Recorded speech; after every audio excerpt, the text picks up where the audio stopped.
सत श्री अकाल जी। 29 जुलाई 2020 ਨੂੰ केंद्र सरकार ने नवी एजुकेशन पॉलिसी 2020 पास की है, जिसनों एक बड़ा वड्डा कदम मन्निया जा रहा है क्योंकि ये पॉलिसी दे विच बदलाव 34 सालों के बाद आया है। तो अगों हुण तो जिहड़े बच्चों का भविष्य इस पॉलिसी के नाल जुड़िया, सो इस करके इस पॉलिसी दे विच की है उस दे बारे मैं तुहाडे नाल जिहड़ी चर्चा करन जा रहा। पर वो तुहानूं पहलां ही दस दिना कि इस दी चर्चा मैं दो भाग दे विच करांगा। अज दा जिहड़ा भाग पहला है वो स्कूली सिक्ख्या बारे होएगा ते अगले भाग दे विच जिहड़ी उच्च सिक्ख्या बारे गल करूँगा मैं। सो जे सब तो पहला तो तुहानूं ये दस दियां कि जिहड़ी पॉलिसी पास होने नाल HRD मिनिस्ट्री यानी कि ह्यूमन रिसोर्स डिवेलपमेंट मिनिस्ट्री का नाम बदल के एजुकेशन मिनिस्ट्री कर दिता गया है। जो 34 साल पहला नाम सी असी वापस उही नाम रखिया एजुकेशन मिनिस्ट्री। खैर संस्था अपने कार्यशैली तो जानी जाती है, नाम कोई भी होवे नाम दे विच की है। सो अज असी मेन गल करते हैं कि इस पॉलिसी दे विच की लिआंदा गया है।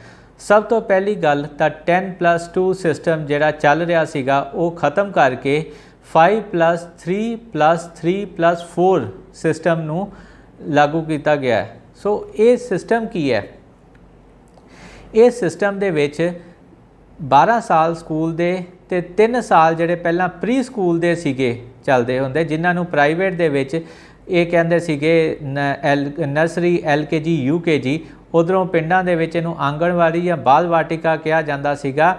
इन्हां नूं हुण 3 सालां नूं भी 12 सालां दे नाल जोड़ के फॉर्मल सिस्टम दे विच लिआंदा गया ते इस फॉर्मल सिस्टम नूं पहले जिहड़े 5 साल हैगे यानी कि नर्सरी तो लैके दूजी तक दे उन्हां नूं प्लेफुल लर्निंग दी गल कीती गई है। ये एक वधिया कदम है प्लेफुल लर्निंग वाला, क्योंकि बाहर भी मुल्कां च यही कंसैप्ट चलदा है।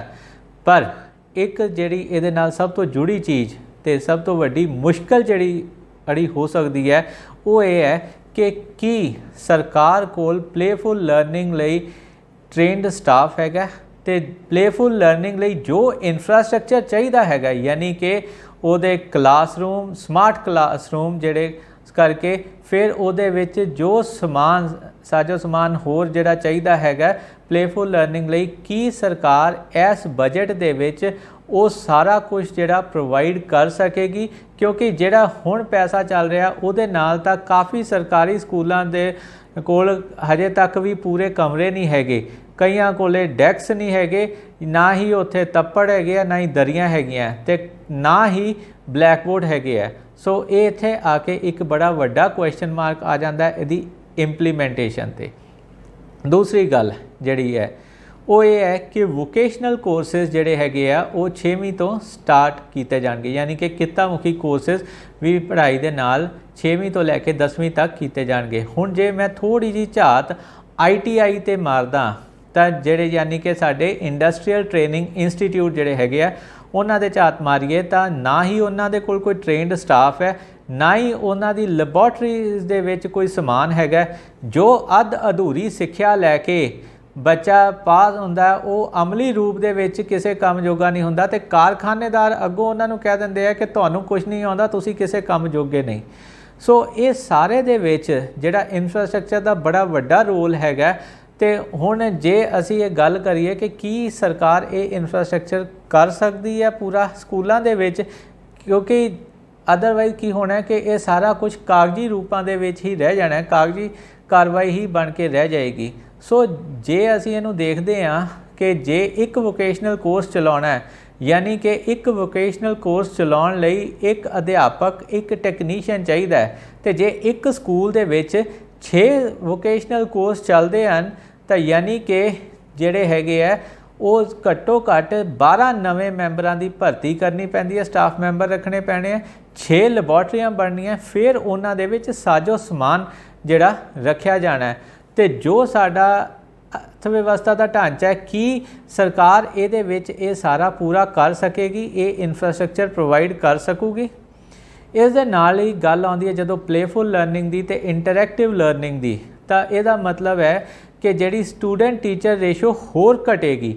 असी तो पहला ही स्टूडेंट टीचर रेशो पूरी नहीं कर पाते कि साढ़े तो गैप काफ़ी है क्योंकि सरकार दीयां नवीं भर्तियां नहीं हो रही। प्राइवेट वाले कहते हैं कि सानू इन्ने स्टूडेंट वाले एक इधर वारा नहीं खाता। सो इस तरीके दे विच तां गैप पहला ही ज़्यादा है, तो हुण जदों ये होर घटेगी तो उदों इस दे विच की होएगा? कि सरकार इस ढांचे लई तैयार हैगी है कि जो अर्थ व्यवस्था साडी चल रही है, खास करके नोटबंदी तो बाद GST ते करोना तो बाद जो इकनॉमिक कंडीशन है उहदे विच ये सारा कुछ होना पॉसीबल लगता है।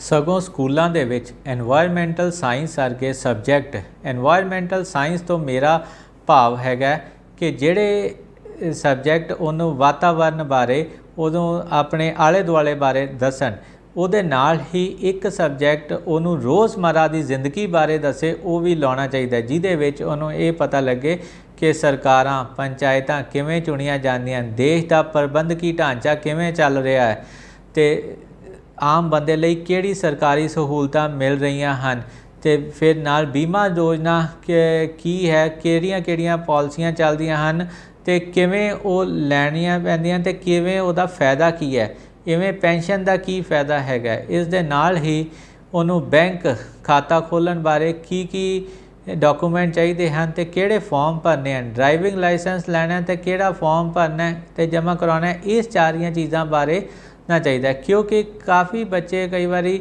स्कूल तो बाद अगे पढ़ाई नहीं कंटिन्यू कर सकते, कोई भी कारण करके, पर बच्चे नूं वो सारी चीज़ का पता होवे जो उन्होंने बाद विच रोज़मर्रा की लोड़ विच आउणी है। क्योंकि अज भी हालात ये हैगे कि काफ़ी ग्रैजुएट्स इहो जे भी है साडे देश दे विच जिहड़े कि आपदा फॉर्म नहीं भर सकते, तो अर्जी नवीस तो फॉर्म भरवाउंदे हन।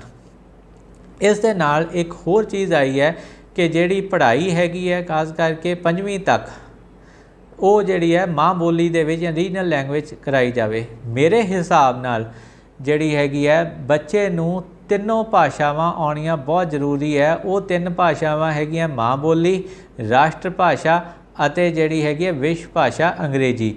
तो प्राइवेट स्कूल दे विच ये तीनों भाषावां पहली जमात तो ही लाजमी कर दित्तियां जांदियां हन। सो सरकारी स्कूलों नूं भी यही फार्मूला अपनाना चाहिए है कि इनू पहली जमात तो ही सारियां भाषावां लागू करके आखिर तक जिहड़ी 10वीं तक इन्हां नूं लैके जाया जाए। क्योंकि बच्चा नूं हर तरीके की भाषा दे विच कूल होवे ताकि वो अपने सूबे देश या विदेश दे विच खुल के अपना विचार वटांदरा कर सके।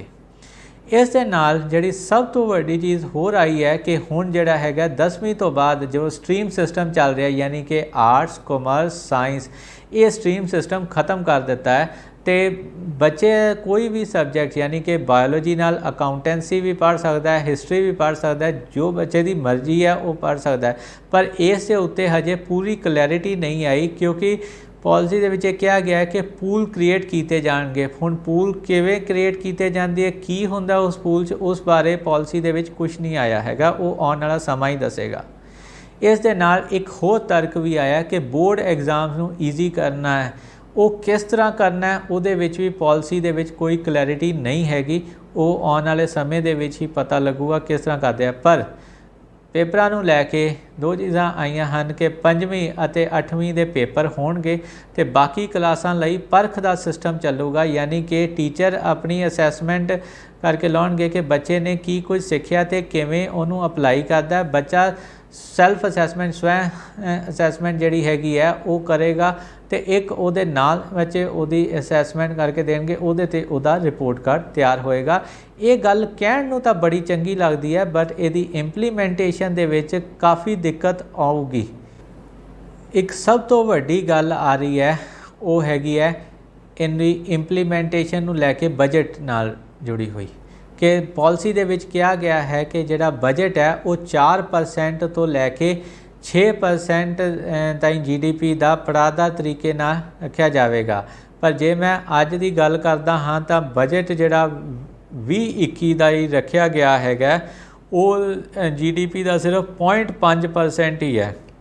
यानी कि आने वाले 5-10 सालों विच तां ये बजट मुश्किल ही नहीं नामुमकिन लगता है। तो जे सरकार कोल साधन ही नहीं हैगे तो फिर ये पॉलिसी सिर्फ प्राइवेट ही लागू हो सकती है।